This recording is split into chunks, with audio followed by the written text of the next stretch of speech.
नमस्कार and welcome to Byju's young genius. खुद ही को कर बुलंद इतना कि हर तकदीर से पहले खुदा बंदे से ये पूछे, बता तेरी रजा क्या है। बहुत कम लोग होते हैं जो अपनी तकदीर से जिद करके अपनी काबिलियत के दम पर अपनी किस्मत बदल देते हैं और उन्हें हम जीनियस कहते हैं। आज इस मंच पर भी खेल जगत से कुछ ऐसे जिद्दी और जिगर वाले यंग जीनियस आएंगे और हमारे इस एपिसोड को एक बहुत ही खास एपिसोड बनाएंगे। Welcome to Byju's young genius season 2। Byju's young genius news 18 की एक पहल इंडिया को इंडिया के यंग जीनियसेस से मिलवाने की, ताकि उनकी असाधारण काबिलियत से पूरा देश इंस्पायर हो सके। भारत के कोने कोने से हमने ढूंढ निकाले हैं कई बेमिसाल यंग जीनियस और उनमें से सबसे खास को चुना हमारी अमेजिंग जूरी ने। Actor, dancer and politician Hema Malini, national badminton coach Pullela Gopichand, musician Shankar Mahadevan, author Amish Tripathi, Amul CEO doctor Sodhi and director of DRDO Anil Mishra. अलग अलग फील्ड्स में अपनी प्रतिभा के झंडे गाड़ चुके ये यंग जीनियसेस अब आ रहे हैं अपनी कहानियां आपके संग बांटने।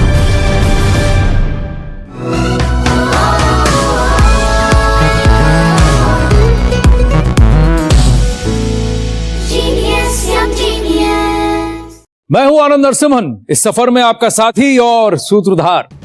अब वक्त है आज की हमारी पहली जीनियस को बुलाने का। जहां लोग थक कर हार कर जंग छोड़ देते हैं, वहां ये अपना हौसला बढ़ा देती हैं। दर्द को दबाकर, मुश्किलों को हराकर ये अपने लक्ष्य पर निशाना लगा लेती हैं। ये है नेशनल पैराशूटिंग चैंपियनशिप में ब्रॉन्ज मेडल विनर, फरीदाबाद से 13 साल की सिमरन शर्मा।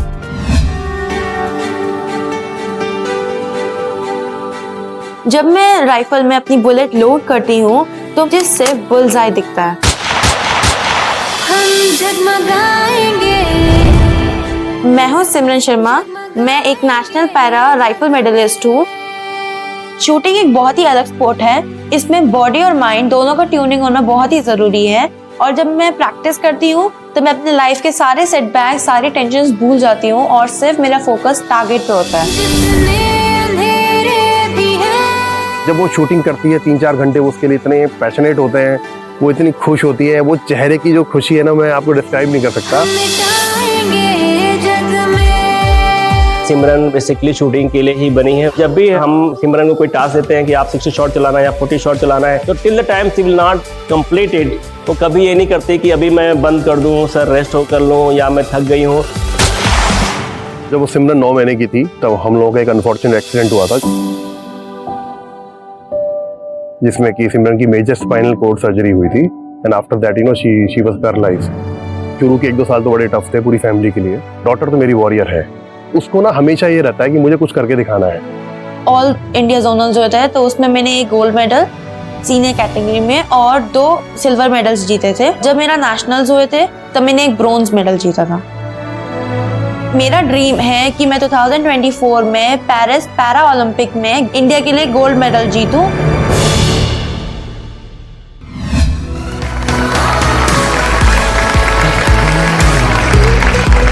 हाय सिमरन। हाय। वेलकम, आइए। तो सिमरन शर्मा हमारे साथ हैं। सिमरन, पहले मुझे बताइए, आपने राइफल कब उठाया, शूटिंग कब स्टार्ट किया? जब मैं 9 साल की थी। 4 साल पहले। और ये शूटिंग क्यों, कैसे? स्कूल में मेरा एक बार समर कैंप था। हाँ। तो जब मैंने शॉट्स लोड किए और उसको फील किया तो वो मेरा सीधा बुल्सआई लगा 10.9। तो मेरे सर ने प्रिंसिपल मैम से बात करी, फिर मेरे पेरेंट्स से बात करी तो पेरेंट्स ने हाँ कहा, फिर मैंने शूटिंग स्टार्ट करी। शूटिंग कर दिया। जब फर्स्ट टाइम आपने राइफल उठाया, आपने शूट किया, आपको कहीं लगा कि आप इस राइफल से कनेक्ट करती हैं? हाँ, मुझे ऐसा लगा कि मैं इस राइफल से कनेक्ट करती हूँ और मैं इस स्पोर्ट के लिए बनी हूँ। जब आपको लगा कि आप शूटिंग कर सकती हैं और आपको ट्रेनिंग करनी पड़ी होगी, तो आप जहाँ रहती हैं वहाँ क्या कोच थे, वहाँ शूटिंग रेंज था? मेरे डैड ने नोटियाल सर पैरा शूटिंग के चेयरपर्सन को फोन किया तो उन्होंने मुझे सजेस्ट किया एक पैरा कोच। तो हम उनके पास गए, वो अंबाला में रहते थे, तो हमारी डेली प्रैक्टिस नहीं हो पाती थी, इसलिए हमने पूरा 1 साल शिफ्ट कर लिया अंबाला। मेरे डैड की नौकरी यहाँ थी तो वो पीजे में रहते थे और पीजी से वो वीकेंड पर मेरे पास आते थे, कभी कभार मेरी मॉम लेके जाती थी मुझे शूटिंग। मेरे भाई ने बहुत सैक्रिफाइस किया क्योंकि वो बहुत छोटा है और फिर उसको घर पे अकेला छोड़ के भी जाती थी। तो ऐसे मैंने उस टाइम पूरी अच्छे से प्रैक्टिस करी और फिर उसके बाद मैंने कॉम्पिटिशन्स में मेडल्स जीते। बाप रे, बहुत मुश्किल होता है अपनी जमीन से दूर होना, और सिर्फ सिमरन के लिए नहीं, उसके पेरेंट्स के लिए भी ये बहुत कठिन दौर रहा होगा, लेकिन उन कुर्बानियों का फल भी सिमरन लेकर आई हैं। अब हम किसी को आपसे मिलवाते हैं जिन्होंने भारत को शूटिंग के मैप में एस्टैब्लिश तो किया ही, साथ ही वो ऐसी थी कि उन्होंने विमेन शूटिंग को एक अलग दर्जा दिया भारत में, और वो आपसे काफी इंस्पायर्ड हैं। आप मिलना चाहेंगी उनसे? हाँ। ठीक है, ये है अंजलि भागवत। अंजलि जी नमस्ते। नमस्ते। हेलो सिमरन। हेलो। मैं आपसे बहुत इंस्पायर्ड हूँ। आप जो ब्रेवली सबका सामना करके स्पोर्ट्स को अपना लिया है और स्पोर्ट्स से बहुत कुछ आप सीख रही है, और आपकी एनर्जी देख के हम खुद इंस्पायर्ड होके ये नेशनल में अच्छा कंपटीशन खेलने की सोच रहे हैं। Thank you. आप कुछ पूछना चाहेंगी? मेरा अल्टीमेट गोल है इस आने वाले पेरिस 2024 पैरालंपिक में गोल्ड मेडल लाना। तो कैसी कैसी चीजें होती हैं उसके बारे में। ओलंपिक की तैयारी बहुत ही प्रोफेशनल होती है। It has to be a complete package. जैसे आपकी टेक्निकल प्रैक्टिस हुई, आपकी डाइट हुई, आपको ये भी सीखना चाहिए कि टेक्निकल जो वेपन में बिगाड़ होते हैं या किट में होते हैं वो खुद को कैसे हैंडल करने हैं। और उसके बाद बहुत इंपॉर्टेंट चीज ये है कि साइकोलॉजिकल प्रिपरेशन। जहां अवनी लेखरा ने नेशनल पैरालंपिक चैंपियनशिप्स में गोल्ड जीता था, वहीं हमारी सिमरन ब्रॉन्ज लेकर आई थी। मैंने उनके साथ कम्पीट भी किया था, तो उस टाइम मैं पूरे जोश में भी थी और मैं नर्वस नहीं थी, पर मैंने अपने आप को काम रखा, तो इसलिए मैं ब्रॉन्ज मेडल ले पाई। बहुत बहुत बधाई सिमरन। लेकिन थोड़ा बहुत मैं कुछ शेयर करना चाहती हूँ कि हमारा फॉर्चुनेटली जो इवेंट है ये इंडिविजुअल इवेंट है। हम जब हमारे टारगेट पे फोकस करते हैं तब कोई मायने नहीं रखता कि मेरे आगे नया शूटर शूट कर रहा है या वर्ल्ड चैंपियन शूट कर रहा है। Every shot if you consider as a first shot and last opportunity, आप बहुत अच्छा शूट कर पाओगे। थैंक यू अंजलि जी, बहुत मजा आया आपसे बात कर। Thank you Simran and all the best. चलिए मैं उधर बैठता हूँ।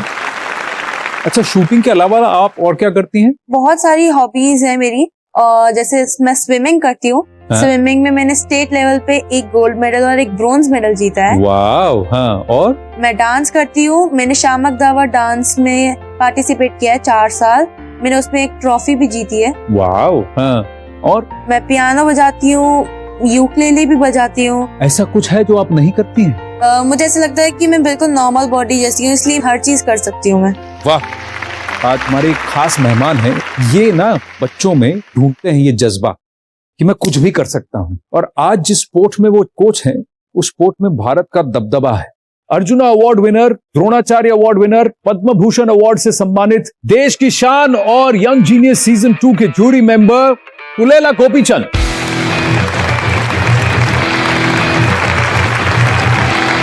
आइए बैठिए। गोपी सर। हाय। गोपी सर जो हैं, ये हमारे जूरी मेंबर भी हैं, और जब जूरी में ये स्क्रूटनी कर रहे थे, उनको आपका प्रोफाइल बहुत खास लगा। तो पहले इनसे पूछें क्यों लगा? आई थिंक पहले तो शूटर, स्कोर्स, मेडल्स, फैंटास्टिक। इन्होंने सब कुछ किया है, painting, piano, music, dance. I think everything was fantastic. इतनी कम उम्र में इतना बड़ा achievement was something which was wonderful to see. देखा, कितने सारे हैं हमारे दर्शक जो ये सोच रहे होंगे, बाप रे, इतनी छोटी उम्र में इसने इतना सब कुछ कर लिया। Paris 2024, she has that in her sights. I think the para athletes have done wonderfully well, and I think each one of those medals has been an inspiration for many, and I'm sure Simran will do well in the future. आप गोपी sir से कुछ जानना चाहेंगी? मैं पूछना चाहती हूँ कि आपने जैसा ओलंपिक में बहुत सारे बच्चों को ट्रेन किया और अब आप पैरा एथलीट्स को भी कर रहे हो, आगे जाके जैसे वो लोग भी लाते हैं मेडल्स, तो आपको कैसा फील होता है? मैं जब 2000 सिडनी में गया था तो मुझे ओलंपिक में मेडल नहीं मिला, और ओलंपिक्स ऐसा होता है कि प्लेयर के लाइफ में एक बार मिस हो जाता है तो मिस हो जाता है। मुझे उस दिन का दुख बहुत है कि मैंने मेडल नहीं जीता, पर मुझे उसका दुख को कम करने के लिए या मिटाने के लिए एक ही जरिया है कि मैं अपने बच्चों को ऐसा तैयार करूं जो ओलंपिक मेडल जीते। तो बहुत सही बात कह रहे हैं आप गोपी सर, लेकिन मैं आपसे जानना चाहूंगा ये जो राइफल है जिसका प्रयोग आप करती हैं, जिस पे आप इतनी माहिर हैं, इसको क्या कहते हैं? मेरी राइफल LG 400 वॉल्थर और वो जर्मनी से आई है। वो 5 किलो और 5.5 की है। और जो मैं 50 मीटर की राइफल उठाती हूँ वो कम से कम 8 किलो है। और इसमें आप कितने घंटे प्रैक्टिस करती हैं? 3-4 घंटे। आप अपना राइफल लाई हैं? हाँ। हमको थोड़ा दिखाएंगी, होल्ड करना मुझे सिखाएंगी, सर को भी सिखाएंगी? हाँ। आइए जरा लेकर आइए। ये जो राइफल है ये लोडेड नहीं है, खाली राइफल है। आप मुझे बताइए इसको होल्ड कैसे करते हैं? तो ये ऐसे होल्ड करके ऐसे एम करना है। गोपी सर आप ट्राई करेंगे? क्या हो? अच्छा वो रेस्ट है शोल्डर पे। Heavy no. अच्छा एक काम करते हैं, ये राइफल तो हम नहीं यूज कर सकते, हमने एक और राइफल का जुगाड़ किया है यहाँ हाँ। पर। उस राइफल से आप हमें बस एम करना सिखाएंगी? हाँ। चलिए लेकर आइए। तो ये देखिए मेले वाली राइफल है, ये फेक है, इसमें मूंग दाल डाल रहे हैं हम और कुछ नहीं। अब मुझे बताइए तो आप कहां शूट करने वाली हैं Simran? 5th row. First okay column.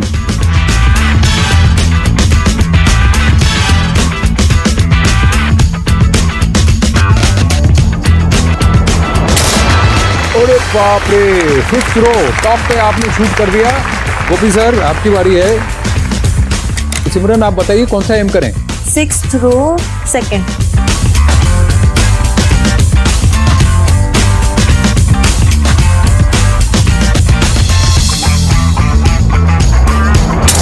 अरे वाह, 6th कॉलम तो पकड़ लिया आपने। गोपी सर ये एक शूटिंग वूटिंग भी आप कर रहे हैं क्या? नहीं, कोई प्राइज मिल जाएगा क्या? अरे आप देखो मेरा कच्चा नींबू, मैं क्या करूं? ये ठीक है? उंगलियां नीचे ही होंगी ऐसे। उंगलियां नीचे, हाँ ये हमको ऐसे रखो। हाँ बस। थंब ऐसे रखो। ओ थंब ऐसे। विच रो? 7th रो 2nd। यार ये स्टेडी नहीं हो रहा।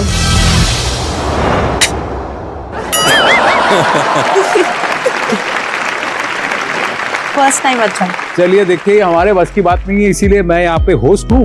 इनके बस की बात है इसीलिए यंग जीनियस हैं, और इनके भी बस के बात है इसीलिए ये हमारे जूरी मेंबर हैं। आप दोनों का बहुत बहुत धन्यवाद। अब हमारी तरफ से आपके लिए कुछ खास है, ये मैं आपको देना चाहता हूँ। और गोपी सर मैं चाहूंगा कि ये आप सिमरन को दे।